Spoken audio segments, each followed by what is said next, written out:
Assalamualaikum warahmatullahi wabarakatuh. Perkenalkan, saya Akila Ramadhani dari kelas 7B SMN 100 Jakarta. Saya akan membacakan ringkasan dari buku bacaan yang telah saya baca, yaitu Jaka Tingkir. Tinggallah seorang pria yang gemar bertapa bernama Mas Krabet, atau yang dijuluki sebagai Jaka Tingkir. Ia adalah anak angkat dari Nyai Ageng Tingkir.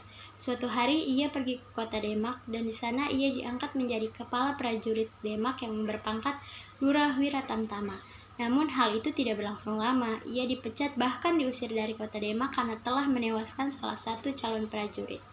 Hal itu membuatnya sedih. Ia pun memutuskan untuk pergi ke hutan, dan ia bertemu dengan Ki Ageng Butuh dan diangkat menjadi muridnya. Suatu hari ia disuruh pergi ke kota Demak. Namun jika Sultan Demak tidak menanyakan kepergiannya, ia harus pulang. Namun ia mendapat informasi bahwa selama kepergiannya Sultan Demak tidak pernah menanyakannya. Ia pun memutuskan untuk pulang. Di perjalanan ia bertemu dengan Ki Buyut Banyubiru dan berkata, "Kembalilah ke Demak dan bunuhlah seekor banteng yang sedang mengamuk. Maka kau akan diampuni oleh Sultan Demak." Ki Buyut Banyubiru memberitahu bahwa ia telah memasukkan segumpal tanah ke dalam telinga banteng tersebut. Jaka Tingkir menampakkan dirinya di Demak, dan Sultan Demak mengetahuinya. Lalu berkata, "Hai Jaka Tingkir, jika kau mampu membunuh banteng itu, kau akan kuampuni dan kunikahkan dengan putriku." Jaka Tingkir pun menyakupinya. Terjadilah perang yang sangat ramai antara banteng dengan Jaka Tingkir. Jaka Tingkir hampir tak sadarkan diri dan hampir dikalahkan oleh banteng tersebut. Namun ia teringat pesan Ki Buyut Banyubiru. Ia mengeluarkan segumpal tanah dari kuping banteng tersebut dan menghantam kepala banteng tersebut hingga banteng itu pun mati. Melihat kemenangan Jaka Tingkir, Sultan Demak pun merasa lega dan merasa gembira. Kemudian ia menikahkan putrinya dengan Jaka Tingkir dan memberikan kedudukan dengan gelar Sultan Hadiwijaya atau yang sering disebut dengan Sultan Pajang. Sekian ringkasan dari saya. Terima kasih. Wassalamualaikum warahmatullahi wabarakatuh. Assalamualaikum warahmatullahi wabarakatuh. Nama saya Cahyadi Ramadan. Pada kesempatan kali ini saya akan merangkum hasil jam belajar malam saya mengenai manga yang dibuat oleh Hirohiko Araki, yaitu JoJo's Bizarre Adventure Phantom Blood bab 39 yang berjudul Fire and Ice Jonathan and Dio. Di bab ini Dio berubah menjadi vampire yang dapat mengubah seseorang menjadi zombie, dan Jonathan tidak berjuang sendirian. Kali ini Jonathan bersama Speedwagon dan Straizo. Speedwagon dulunya merupakan preman di kota London. Sebelumnya Jonathan dilatih oleh William Antonio Zeppeli untuk mendapatkan kekuatan yang berasal dari matahari yang bernama pernafasan Hammond. Kali ini Jonathan berhadapan langsung dengan Dio. Jonathan menebas tubuh Dio dengan pedang Lock and Plug yang diberikan oleh Bruford, prajurit Dio yang gugur. Namun Dio dengan mudah menyembuhkan luka yang diberikan Jonathan, karena Dio tidak bisa dimusnahkan jika tidak menggunakan Hammond. Speedwagon dan Straizo membantu Jonathan dengan melawan ribuan prajurit zombie milik Dio. Straizo dan Speedwagon dengan mudah melumpuhkan ribuan prajurit zombie milik Dio.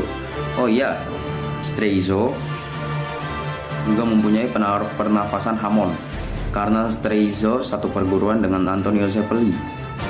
Kembali ke Jonathan, tanpa disadari pedang Lock and Plug dan tangan Jonathan sudah dibekukan oleh Dio karena Dio memiliki kekuatan untuk membekukan tubuh lawannya.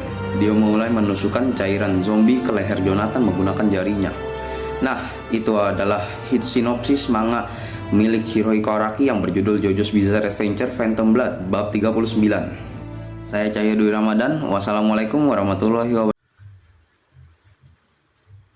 Assalamualaikum warahmatullahi wabarakatuh. Nama saya Rumiati dari kelas 9A. Hari ini saya akan membuat resensi tentang novel Kisah untuk Gary, karya Eriska Febriani.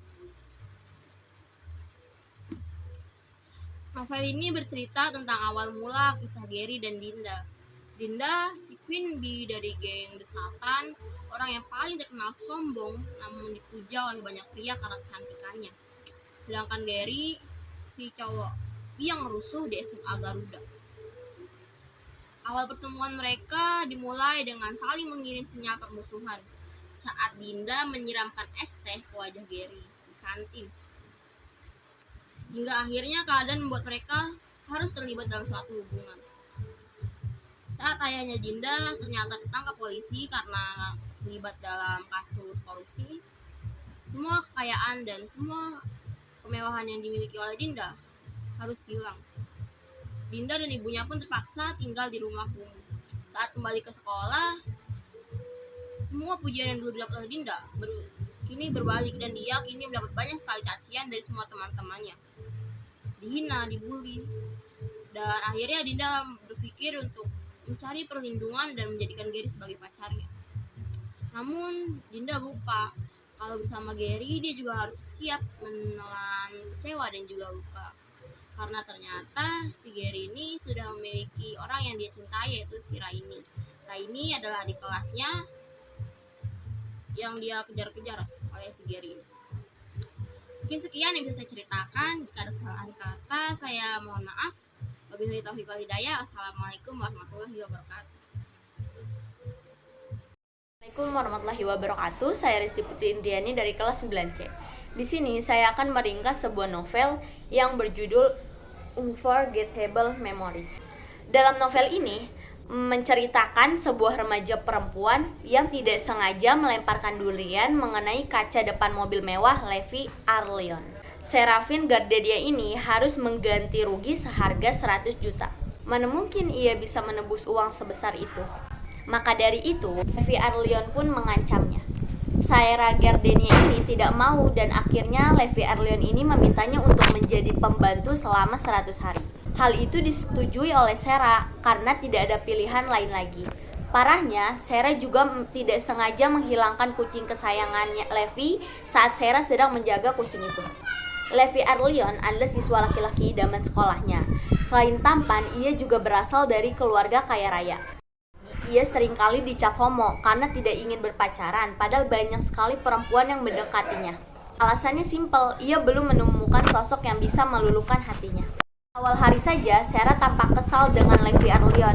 Ia berasa seperti di neraka karena diperlakukan semena-mena seperti pembantu. Akan tetapi, lama-kelamaan dari situ justru muncul benih-benih rasa suka terhadap keduanya. Levi ini mulai tertarik dan menyadari rasa jatuh cinta yaitu dengan Sera Gardenia. Akan tetapi, Sera ini malah suka terhadap sahabat dari Levi. Macam kisah mereka dilalui, hingga akhirnya mereka sama-sama terjebak dalam cinta dan enggan untuk mengungkapkannya. Mengingat hubungan mereka hanya sebatas membantu dan majikan, namun pada endingnya mereka berhasil mengungkapkan dengan malu-malu. Novel ini yang pertama cover yang unik.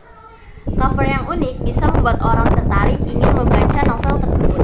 Dengan cover yang unik bisa membuat pembaca lebih penasaran dengan cerita novel tersebut. Yang kedua, tema yang menarik.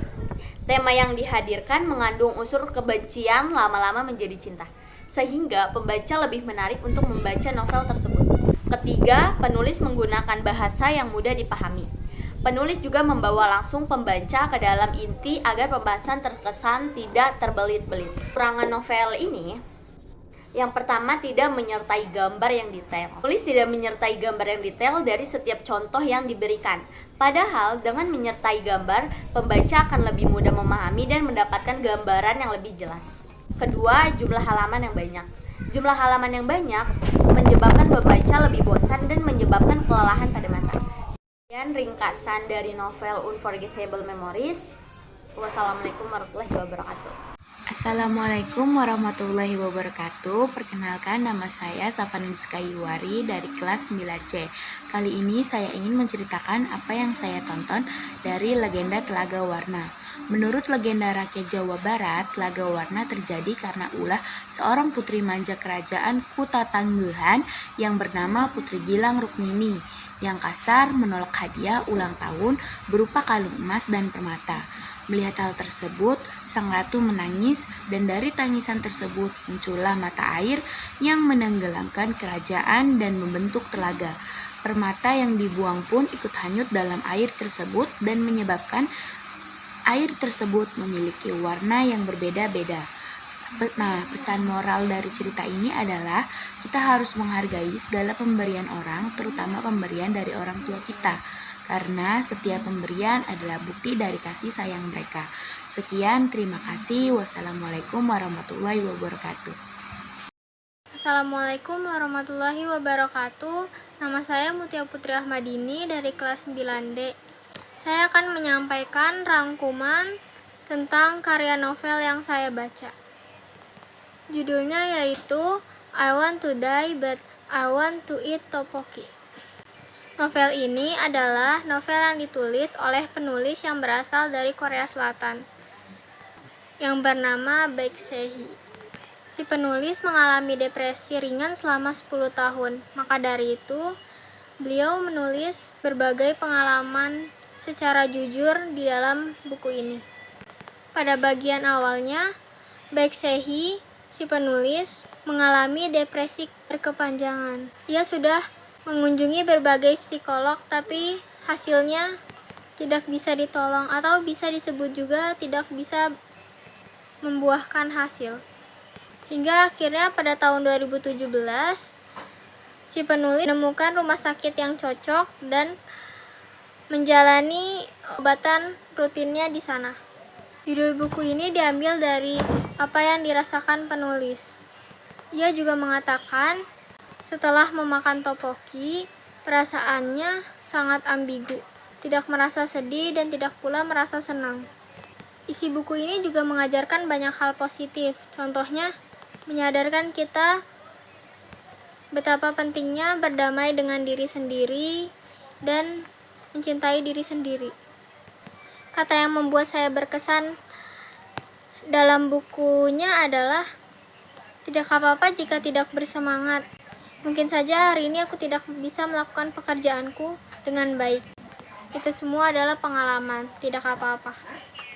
Itu saja resensi atau rangkuman dari buku yang saya baca. Mohon maaf apabila ada kesalahan dari tutur kata saya. Apabila ingin membaca buku ini, kalian bisa membacanya di internet ataupun membeli bukunya langsung di Gramedia atau bisa di online shop. Saya akhiri, wassalamualaikum warahmatullahi wabarakatuh.